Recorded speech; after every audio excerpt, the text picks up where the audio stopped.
Folks, a very good morning to each and every one of you, and welcome to our broadcast this morning. We were set to come on, and then there's blackout, folks, which has made everything that much harder. Blackout, blackout, blackout.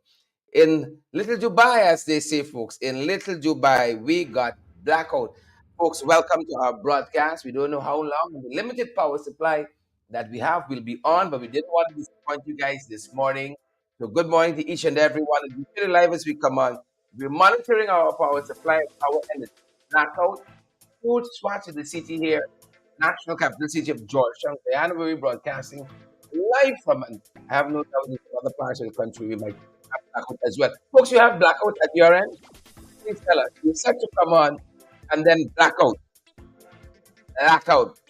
Yep, that's standard fare. Standard fare. How are you guys doing this morning?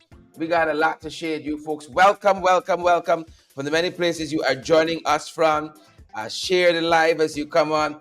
Marilyn says we're here waiting patiently. We're going to do the best we can on the limited power that we have, folks. We're going to do the best that we can. But good to see each and every one of you where you guys are this morning. Pace and power. Good to have all of you on the live this morning. As long as we can be on, we're going to try to be on for as long as we can. Dan Grivesandi, we see you there. How are you folks doing this morning? Good to see each and every one of you on the various pages that you folks are joining us from. Claire Alexis, Chamley, Richmond, Pamela and Shari, good to have you there. Dan Grivesandi, as I've said, and all the other guys joining us. The FYI family, good morning to you guys. We so didn't want to disappoint you folks this morning, and so we're braving it, watching our power supply. But good to see so many of you on it this morning. Great to have you guys with us. And of course, we don't have a lot of time to waste. So let's get folks right into the first 15 things this morning. And as you guys know by now, the government of Guyana, the PPP, installed regime was before the United Nations Human Rights Committee just yesterday in the person of Gail Teixeira. And folks, the guys asked a number of questions. A number of questions were asked, and some of them is going to be quite revealing to you folks, quite revealing.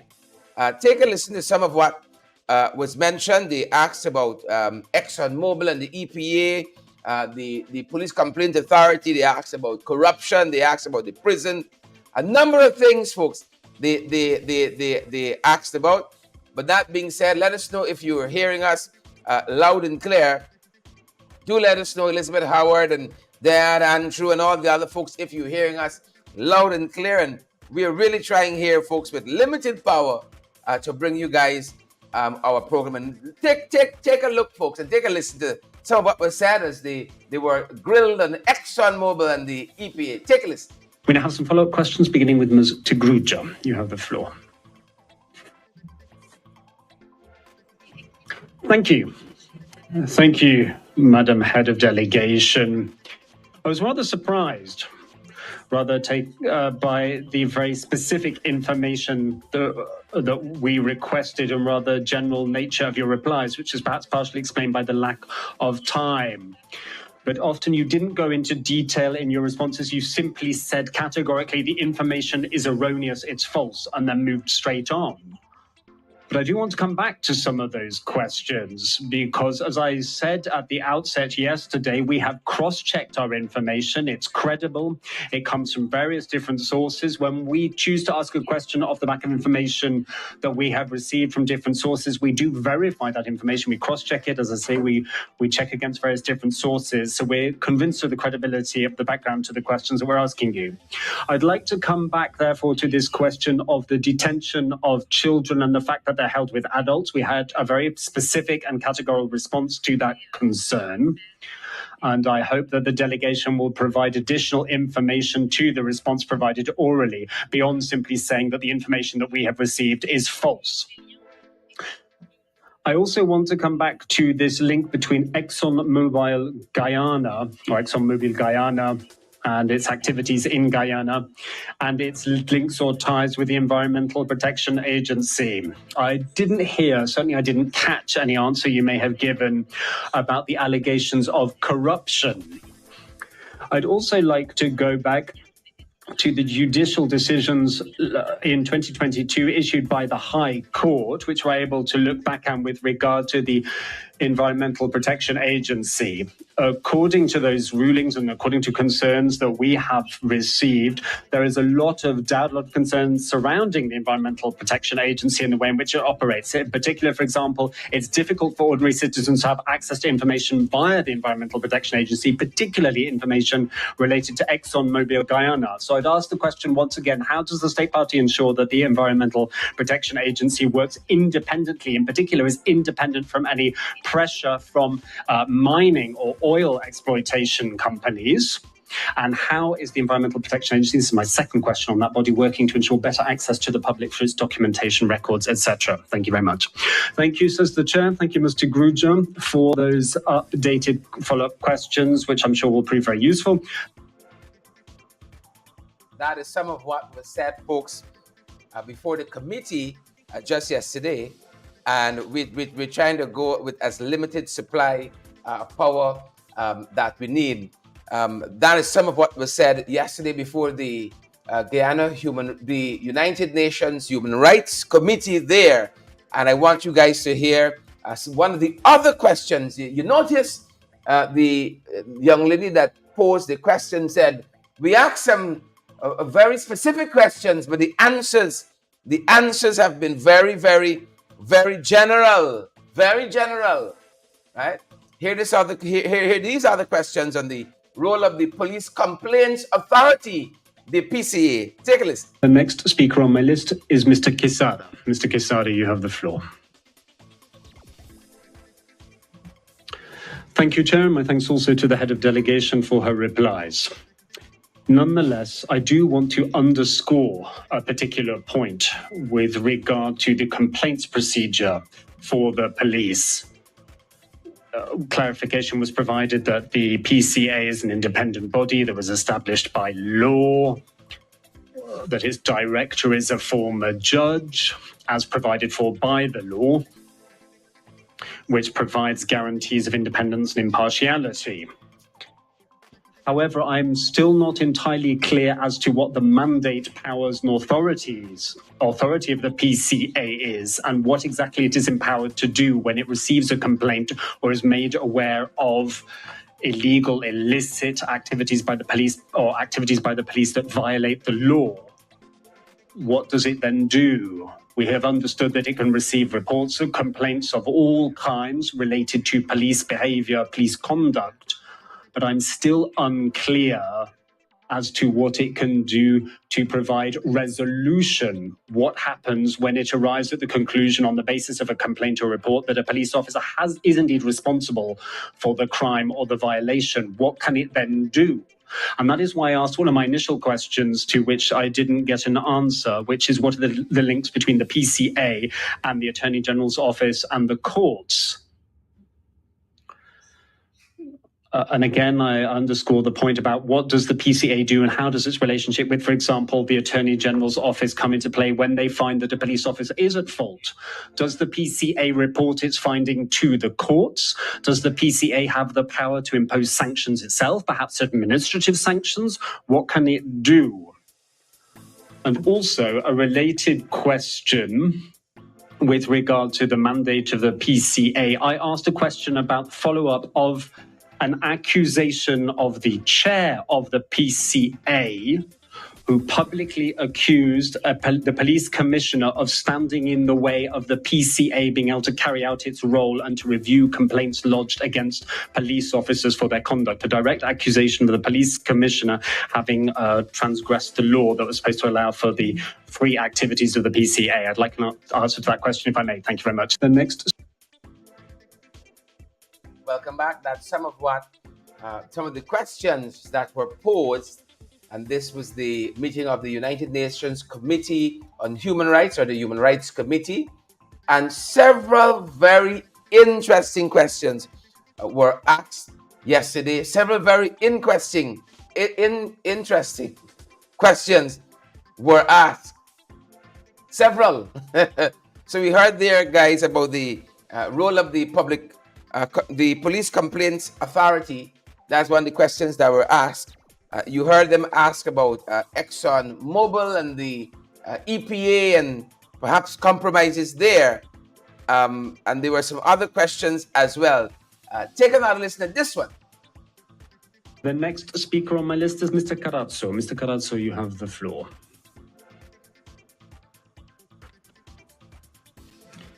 I am much obliged to you, Chair, and I also thank the delegation, although I share the same concern about the way that our sources and the reports that we have received have been dismissed to a certain extent out of hand, with references to the credibility of our sources who provided us with reports and information. That doesn't allow for a very positive dialogue when there is such a confrontational response, I fear. The head of delegation referred to several improvements made in one prison without naming said prison. According to information we have received, there are 2 prisons in Guyana which have been in place for many decades now, not been renovated for many decades. They're in a dilapidated state in Masuruni and Ruyusang. And so I'd like to know which of those 2 prisons that has been renovated and improved the minister was referring to. I think reference was made to improvements in terms of infrastructure and service delivery to detainees. But again, which specific prison was reference being made to? The country's, with regards to Guyana and its wider role in the region, many of us have been struck by the fact that there has been the huge oil reserves have been found recently in Guyana, which will give a major boost to income for the country, given the sheer magnitude of the reserves. And we wish Guyana every success in successfully managing this new black gold that it has struck, and that will redound to the benefit of the people at large. Many countries in our region are familiar with oil resources and how this sometimes falls short of actually tackling poverty. And so we have a question as to how the state party intends to manage its wealth gleaned from oil exploitation, from oil drilling, etc., to make sure that it is available to all in society, including tackling poverty, particularly given that Guyana is a fairly new member among the ranks of oil-producing countries. It's a major windfall. So given the major windfall that is expected, we'd like to know more about the plans to make sure this is properly invested in all the people of Guyana to boost living standards, etc., and to boost indicators, particularly poverty indicators, which will depend a great deal on the way in which that wealth is distributed. Thank you very much. Thank you very much, Mr. Carazzo. Yeah. So again, the United Nations Committee on Human Rights, very interested that all of our newfound oil went, Leslin and Neon and Sheila Boychild, that this money is spent on the people in a very inclusive way. I didn't miss that. Marcia Jackman says, jail all of them. Jail all of them. Naomi says that Jaggi will say on Thursday that the UN is now the opposition. Very, very, very important questions. So much was said and asked. We got to drill down and do a deep dive on some of this. We got to drill down. Listen to part of Gail Teixeira's response, the Minister of Governance and Parliamentary Affairs. Listen to some of her response to these very questions, these very searching questions that are asked by the United Nations Committee on Human Rights. Yeah, take a listen.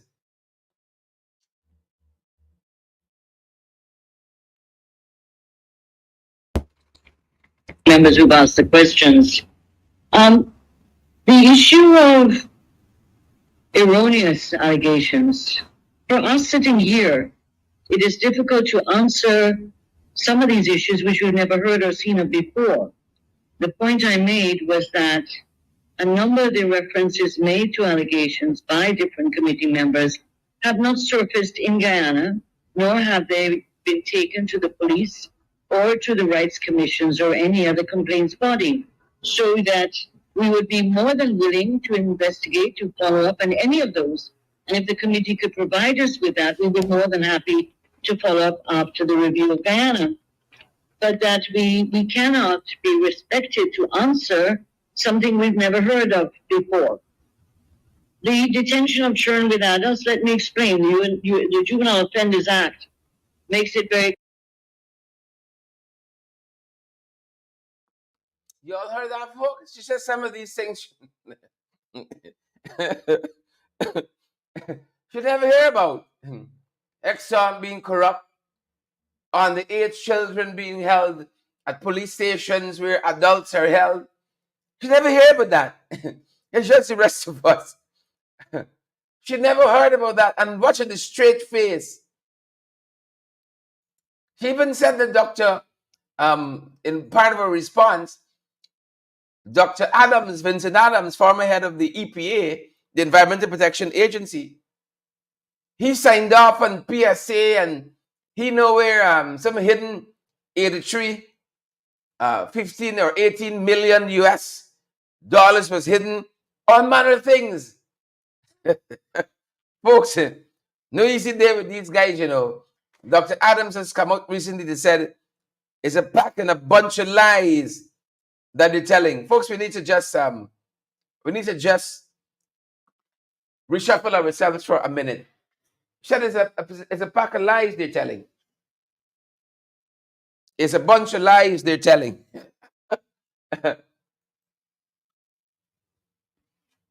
It's a pack of lies they're telling. That's what she said. No easy day. Take another listen to that, folks. Take another listen to that.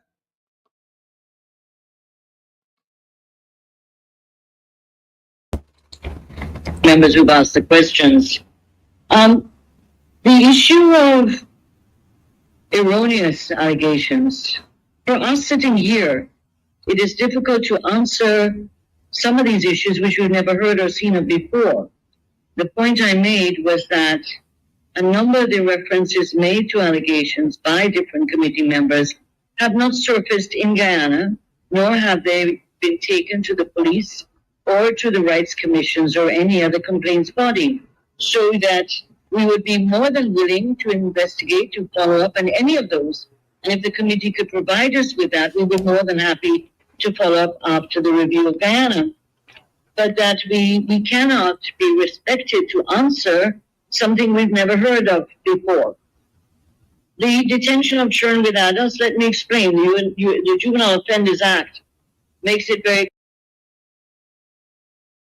Yeah, she said she never heard of detention of young people underage, and probably never heard too about the so-called who read the lawyer her rights after she advised her client to be silent. She never heard about any of those things, or the complaints were not made. You know, Dr. Adams said she's lying on him, and we can talk to him later on today to respond to some of what he heard and the lies that were peddled against him. You know, that's the issue of the investigation of Mr. Jack Dio, the vice president, came up as well. Folks, in a subsequent program, we're going to have to bring some more of this to you guys. Again, said no complaint was made. We can drill down into all of that, folks.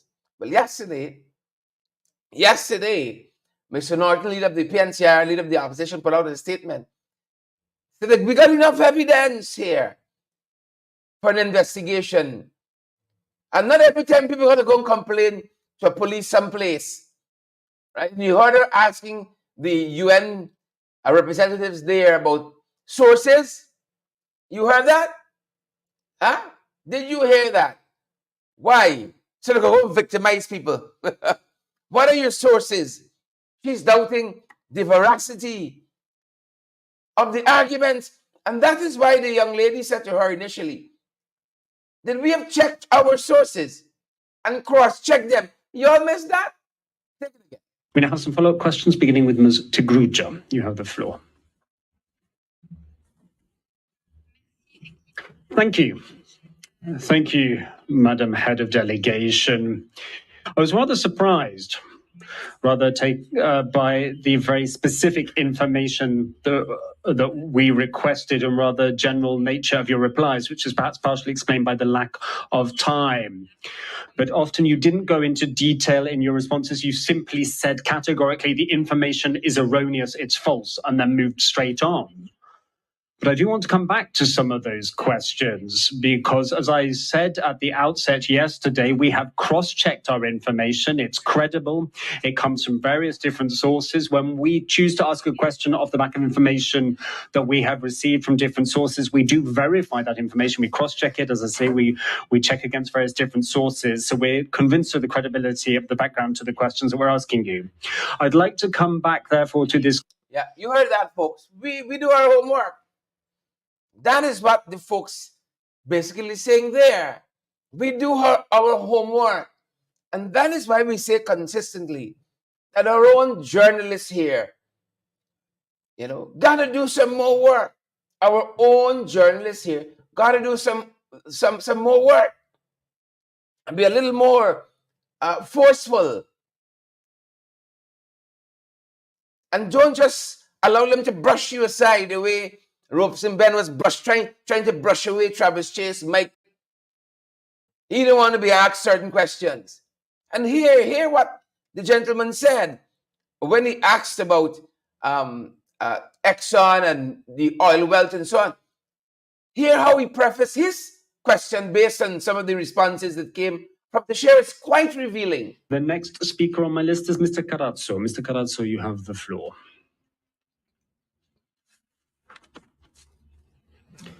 I am much obliged to you, Chair, and I also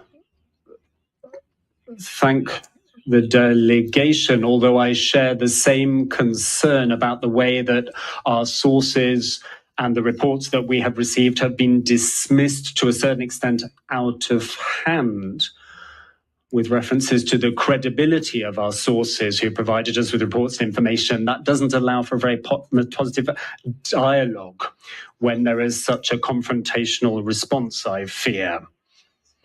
The head of delegation referred to several improvements made in one prison without name. Yeah, you heard him there. Dismiss. Very dismissive. Here is the representative from the UN says, we've asked questions, but to share out the PVP, very dismissive, out of hand, questioning the credibility of the sources. Questioning the credibility of the sources. Is that the same thing that Jack Newt did to Isabel Young from Vice News? Oh, you could come here and say anybody tell you anything. You could come here and say any businessman say I'm corrupt. Oh, this is what you all want to do to third world leaders. If you're corrupt, you're corrupt. If you're corrupt, you are corrupt. But this is what you want to do to third world. This is what he was saying. And then when Isabel Young said, well, what is your relationship with Sujarong since you won names? And you all know the rest. Sheila Boychild. You know the rest. But we got some more of this to unpack on subsequent programs. And we're right up to the hour, based on all the challenges we've had with Little Dubai this morning and power supply. We're right up against that 9 o'clock hour. Whatever happened to Sue? Want to turn our attention to some of the other things we're tracking this morning. Homework. A letter to the editor in the newspapers this morning says, Irfan and Jack Neo should ride off into the sunset. They will pick this up in Sabbath News. Come on, Sabbath News, cut us a check on some of these issues. They should ride off into the sunset. Among the time we call the name Sabbath News in this broadcast. I know a lot of you would agree with that. That indeed is what they should contemplate. This little Dubai thing are working out. I like just Guyana. Once you say Guyana, folks get the whole story right off. Incompetence, mismanagement. The man said they're very dismissive. They don't want to be asked the questions that matter. The questions that need answering. They come at a press conference, they tap, tap, tap, tap. And that's why I said, with all due respect, in my back channel's voice, with all due respect, our journalists got to do a little more. You come and you ask some tap questions. You get into oil and gas. Jack, you can pick what he wants to answer. Then he say, well, carry the one to Vikram. They don't hold no press conferences. They don't respond. Carry the one to Vikram. Right off into the sunset. And then Pippin Tom this morning is instructive. The Pippin Tom column in Sabuk News, very in Kaichur News, sorry, like a transfer Pippin Tom. The column in Kaichur News, very instructive this morning on the need for fairness. On the need for fairness in the coverage of politics in Guyana, especially by the state-owned media. Especially by the state. And I give big kudos here, bigly, to Pippin Tom because he's right. He or she. Absolutely right. Absolutely right. Case in point, this morning we saw on NCN's Facebook page, they're saying that in honor of the 106th birth anniversary of Teddy Jagan, Dr. Jagan, they're going to be, giving excerpts of his speeches and writings. Kudos for that. Our generation and the next need to know more about the political realm in this country and those who helped to shape this nation. Kudos for that. But we want to see the same for you, Desmond Hoyt. That's it. For you, Desmond Hoyt. We want to see the same for Arthur Chung and Forbes Burnham. We want to see the same for anybody who's held that post. Even Sam Hines. We want to see the same. And David Archer Granger. But you think it's going to happen? Neon Harding, you think it's going to happen? Lyndon Gill, Sheila Boychad, Marcy Agar, you think it's going to happen, Mark? I will recommend you hold your breath. Kudos for NCN. But fairness would say at the death anniversary for all our former presidents who are deceased. For all our former presidents who are deceased. We give them the same treatment. Letman said, no, it's not going to happen. Melissa Monroe says, never. Neon Harding says, not under this regime. Sheila Boyce said, not under them boys. It's not going to happen. So they're being one-sided. They're being partisan. State media. And that is what Pippin Tom is saying in essence. There's need for fairness. As we move centrally into the 592, folks. Look, story here. Friends, family, and favorites. The man just couldn't finish a contract. They fire him, terminated the contract. Blackbush Pole pump station just terminated the contract. And he back to bidding. And if you're not vigilant, you get 10 more contracts. This is what happens. They terminate on the one company. Tomorrow, they open a new company. And they're going back again. Same people, same staff, same incompetence. And this is what they're advised to do by the political handlers. Rock and come again. Rock and come again. And of course, some of these issues about procurement and contracts came up too before the UN Committee on Human Rights. As I said, we're going to drill down on this in subsequent programs. Some of you have been saying this. We're borrowing too much for a country so opulent. We live like Trump. We claim to be billionaires, but we can't raise little bond money. And so one top expert says that we got to watch this. We have got to watch this. This relentless, boring. It could put us in problems. But them boys didn't care. And this is Augustine Christians warning about the global debt crisis that we have.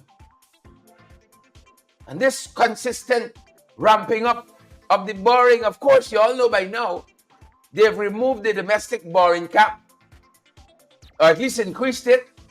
Oh, the foreign one is unlimited. Unlimited. Folks, if we don't watch this, in short, Sherma Curious, Kurt Heidecken, Marcia Jackman, Jehu, Fowler, you children got no money. Before they come out of the grave, your grandchildren owe money, their great-grandchildren. You see some of these cats, currently, they know the time short, so they don't care. They're going to left that on your great-grandchildren's back to fetch. They don't concern. They eat nice, the wagyu. They eat nice, the expensive fish. And they're gone. To the great beyond. They're wrapped out and gone. And we left in the mess. Your children, the great-grandchildren, left in this foolishness. We gotta watch the relentless borrowing. You think them boys care? While they're borrowing out everything and they just focus on the money in the streets. Blood running again like water. How many sons and daughters going to the slaughter? Broad daylight. Nighttime, them boys coming for you. Saturday, Sunday, Monday, any day of the week. In the reports this morning, a 15-year-old brazenly robbed in Bel Air. Them boys are concerned. You left your window half open. They're coming in on you, you know. They're coming in on you. Robeson should be gone. Terminated. Fired. Waste of time in that area. Waste of time. Can't secure the people in the central, in the capital. What else you can do? What else you can do? And of course, they always mix up with some unsavory characters. Remember the wanted man who lived next door to the embassy? You remember that? Vitish Gupta, wanted by Interpol. He's right next door by the embassy, watching over by them every day. Living his caviar dreams. Living it up. Why are they always mixed up? We heard he was always welcomed. Very welcome in the PPP inner circle. High back channels. Mixed up. You know why? Because who got money? Got bargain with them. Who got money? Got bargain. Even if we prove that land there, Carifest Avenue, JNS Grung, NIS Grung, belong to the city, they intend on selling it out. Because money got back. Who got money? Got bargain, and the Qataris got money. So they get bargain. Who got money? Got bargain. So Vitish, wrap up with them. Vitish Gupta. Yes. Oh, to the highest levels. To the highest levels. Wrapped up and touched up.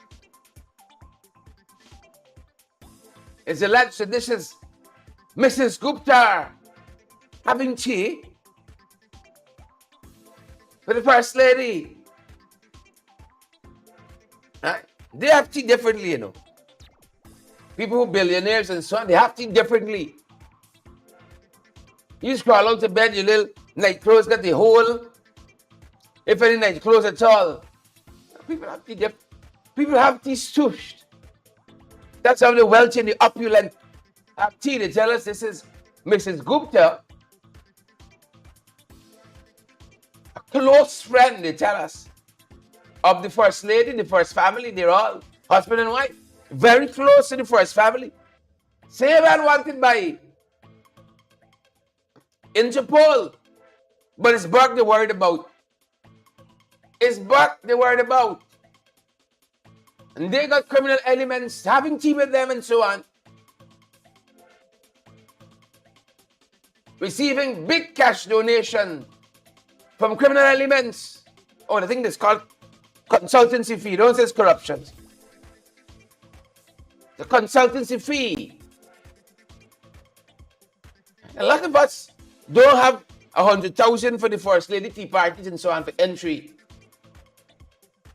That's 2 months' salary. Don't have 100,000. Once you got it, you get bargain. And the allegations are that they're very close. Key back channels. So the Guptas and the first family very close. Having tea on many occasions, many afternoons. You and I hard at work out there, trying to put bread on the table. At least a slice or two. For your family, the folks having tea. That cup of tea alone must be $25,000. That tea flown in from the tea capital of the world. You and I can't compete with the Guptas. Wanted by Interpol? How are we going to compete? But those are the allegations. The allegations. Yep. Very close, people say. First family in the Guptas.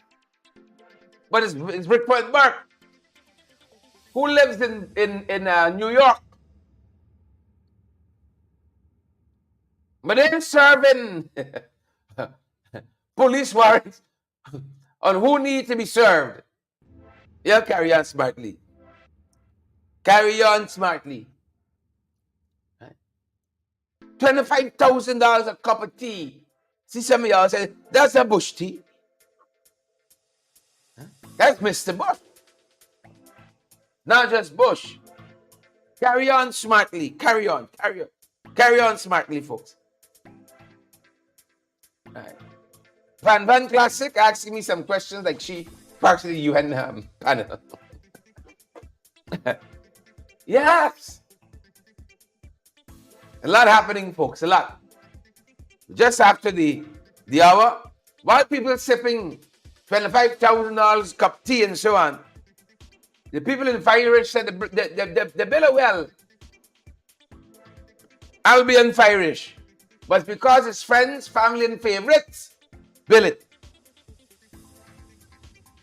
The water quality is still poor. Folks, you think you understand that? You can bill a well, but you don't really bill a well. You can fix the road, but you really didn't fix the road. Folks send us pictures. Just this morning we're coming on. But we're battling with the blackout and everything else. Of roads that are supposed to be 15 feet wide. It's only 12 feet. So the thief out the money for the other 3 feet.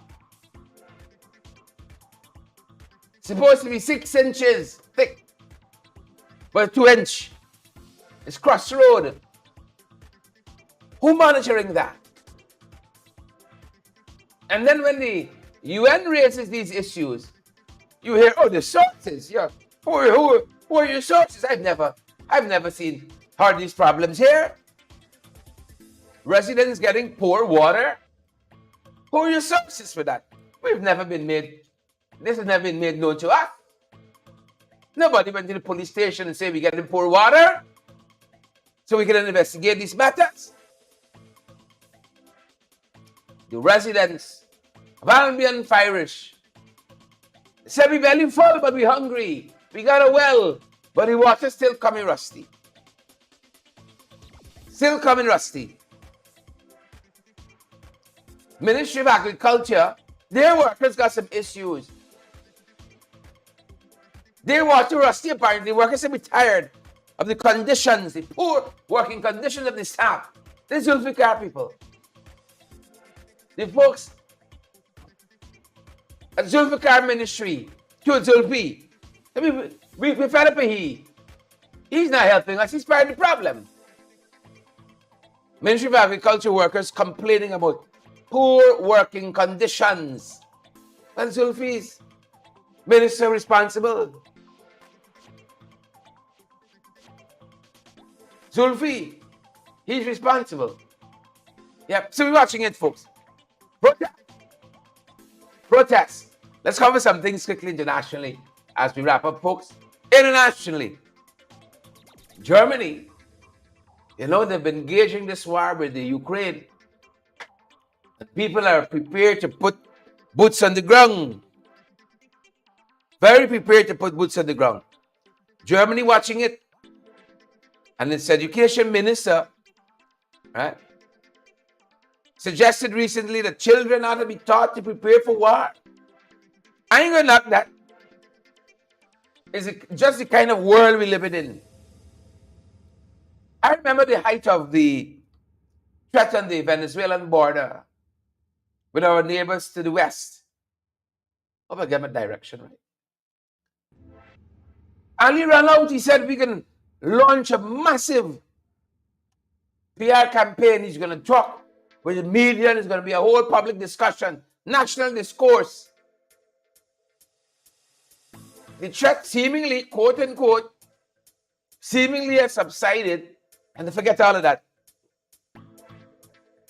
While every day, by rote, the Venezuelans teach the kids in school, this land is beyond, we got to fight for it.